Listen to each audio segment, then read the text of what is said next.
Good morning, listeners, and welcome to the Morning 4 podcast. Today is Wednesday, October 2nd, and I'm your host, Katie Parsons. And if you are a regular listener and you watch on the YouTube channel, you may notice a little bit of different scenery this week, and that's because I am broadcasting from a new podcast studio. It's still in my home. It's just a different part of my home.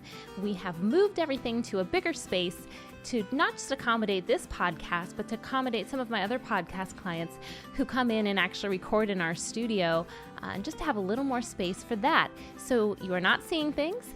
This is the new home studio for the Morning 4. And if you can't see what I'm talking about, head over to the Morning 4's YouTube channel. You can just head to youtube.com and search the Morning 4 podcast, and you'll be able to find us. And while you're there, go ahead and click that red subscribe button. I'm trying to get to 100 subscribers so that I can have my own YouTube URL. youtube.com/morning4 or morning 4 podcast or something like that. We're getting there. We're getting closer. So if you want to head over, check out the new studio and click that button, I would greatly appreciate it. And if you want to know a little more about me and listen to another great podcast, you should head to runbrevard.com. I am the featured interviewee on the latest episode. It's episode 12-2.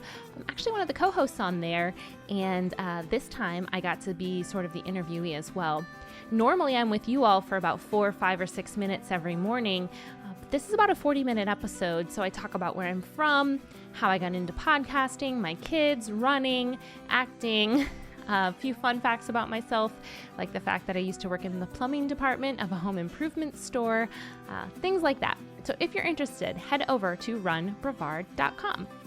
But right now you're here for the Morning 4. So let's get started with Number 1.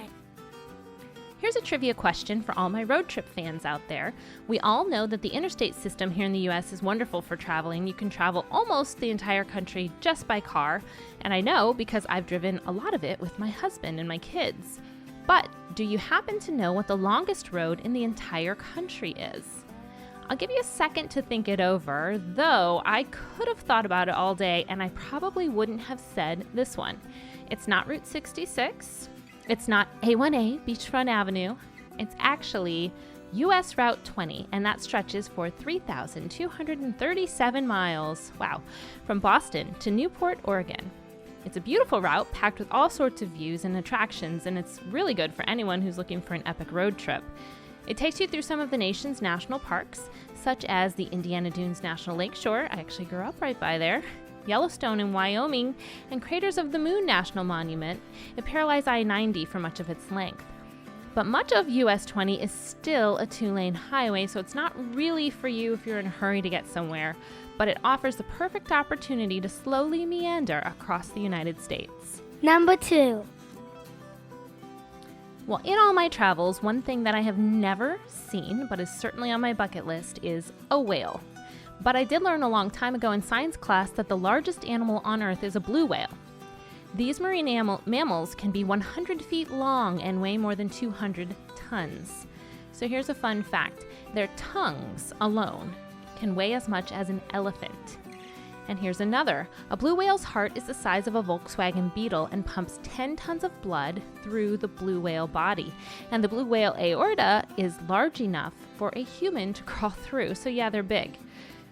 And it's not uncommon for a blue whale to live 80 to 90 years. I certainly hope to see one in person someday, because while these facts are all impressive that I'm telling you, I have a feeling they pale in comparison to actually seeing this animal. Number 3. Today's feel-good news story is sourced from Scouting Magazine. A Kansas woman is crediting a Boy Scout troop with helping her to safety after a windy, rainy weather threatened her one-woman camping experience in Guadalupe Park. She is a seasoned hiker and camper, but Jamie Bone had planned to climb to the highest point in Texas and spend the night about a mile from the summit. But when bad weather turned worse, she had to rely on the kindness of strangers, and those strangers just happened to be a local Boy Scout troop. She had seen the boys on the peak a few times already. She exchanged friendly hellos.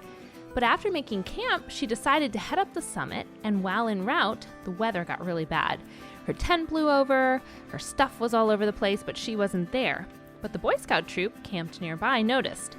They resecured all her items, grabbed everything so it didn't blow away, and they even took some of her items, like her sleeping bag, out to dry. They loaned her some things, and some of hers were all wet. And then, once the weather cleared, the troop and Jamie made a campfire dinner together and enjoyed each other's company. Jamie said when she thanked the scouts, they all had a similar response. They said, "It's just what we do." Number 4. I hope that you are ready for today, that you are feeling uplifted after these few minutes with me this morning. I sure feel good after I record these and after I share them with you, so thank you for that. Let's head into this Wednesday with our affirmation. Repeat after me. My life is wonderful right now. Today, I'll take time to enjoy each moment. Enjoy today because it is a gift. I'll see you back here again tomorrow.